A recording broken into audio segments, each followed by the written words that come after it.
Let's jump right in. Welcome to this explainer. Today, we're unpacking why having a really broad range of experiences might actually be your absolute greatest asset in our modern, crazy complex society. We've all heard the standard advice for success, right? Pick a lane early, hyper-specialize, put your head down, and never waver. But what if those exact strategies, the ones we've been taught to rely on for our whole lives, are completely backwards for the world we actually live in today? Well, let's find out. Okay, let's kick things off with a pretty massive contrast.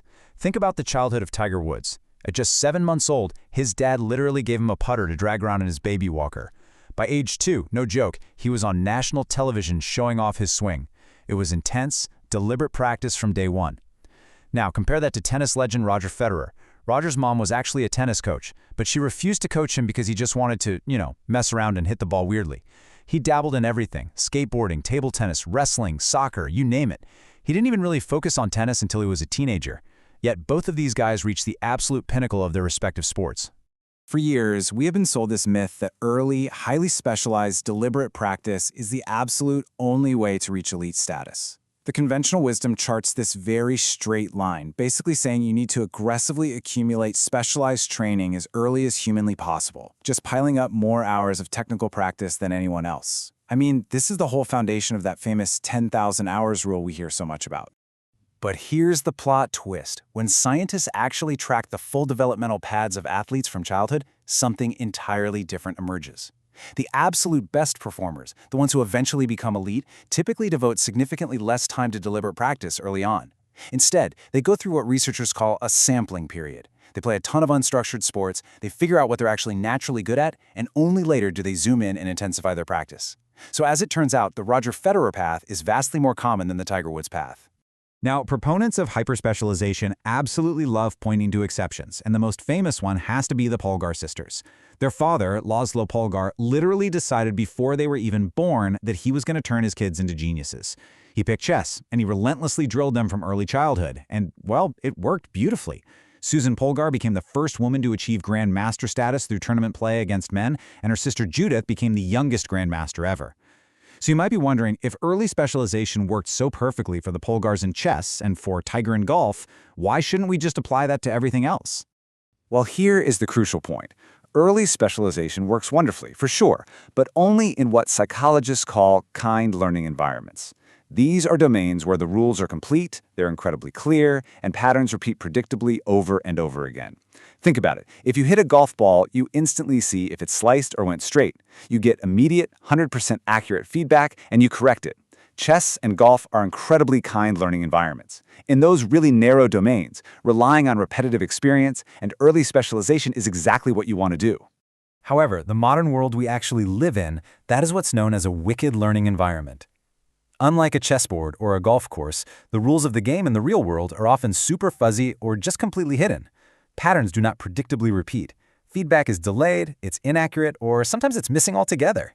In a wicked domain, relying heavily on the repetitive experience of familiar patterns can backfire horribly. Let me give you an example. A famous New York physician used to diagnose typhoid fever simply by feeling his patients' tongues. He was right every single time, which, of course, massively reinforced his confidence. The problem? He wasn't washing his hands. So his repetitive success actually turned him into a super spreader of the disease. Experience literally taught him the exact wrong lesson. So, to survive in a wicked world, we have to look at what humans actually do best. Let's pivot back to chess for a second. Remember when Garry Kasparov was famously beaten by the IBM supercomputer Deep Blue? Well, after that, he realized machines were absolutely perfect at tactics, those really deep short-term calculations. So he helped invent freestyle chess, where human players team up with computers. And guess what happened? These human-computer combos, which they call centaurs, prove that broad, integrative thinking easily beats narrow, specialized calculation. The humans just outsourced the narrow pattern recognition to the machine, which freed up the human brain to focus entirely on big-picture strategy. Actually, let's test your own big-picture perception right now. Take a quick look at this. Just trust your gut here.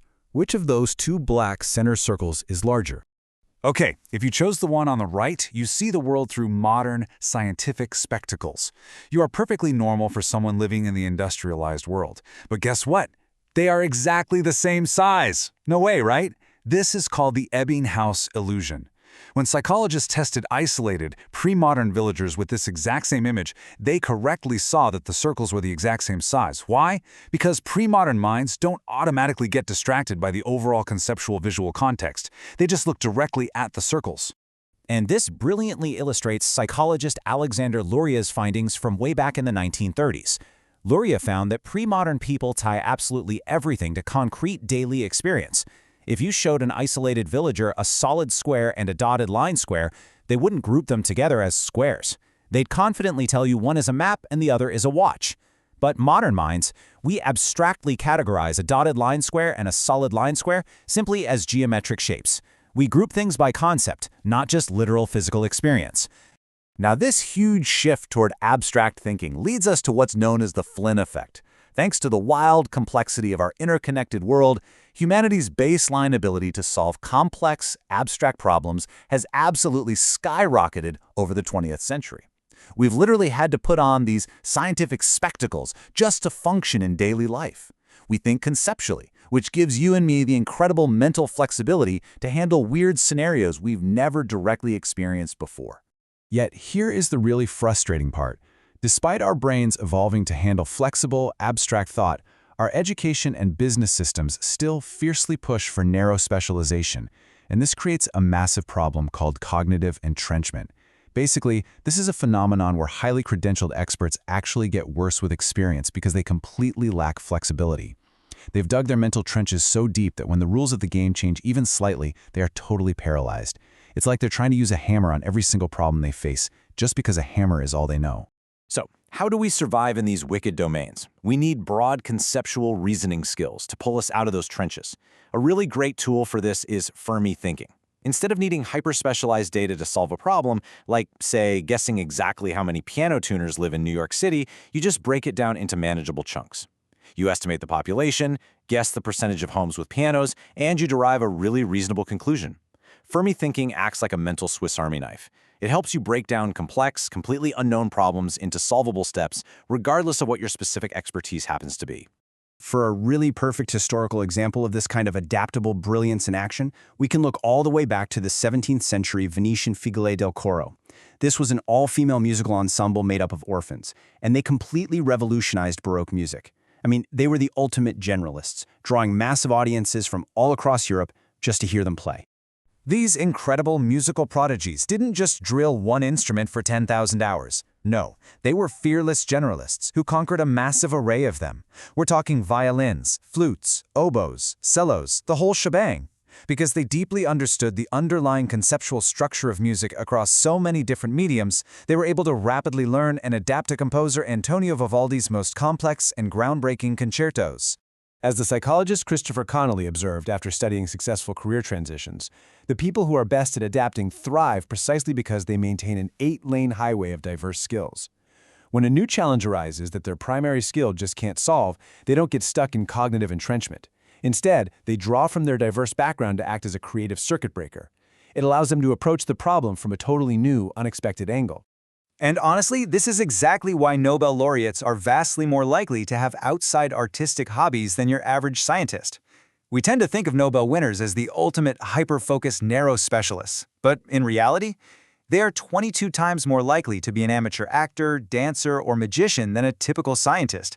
Their incredible breadth of interest supports interdisciplinary insights that narrow expertise completely misses. They see the entire forest, not just the trees. So, as we wrap up this explainer, I want to leave you with a really crucial thought.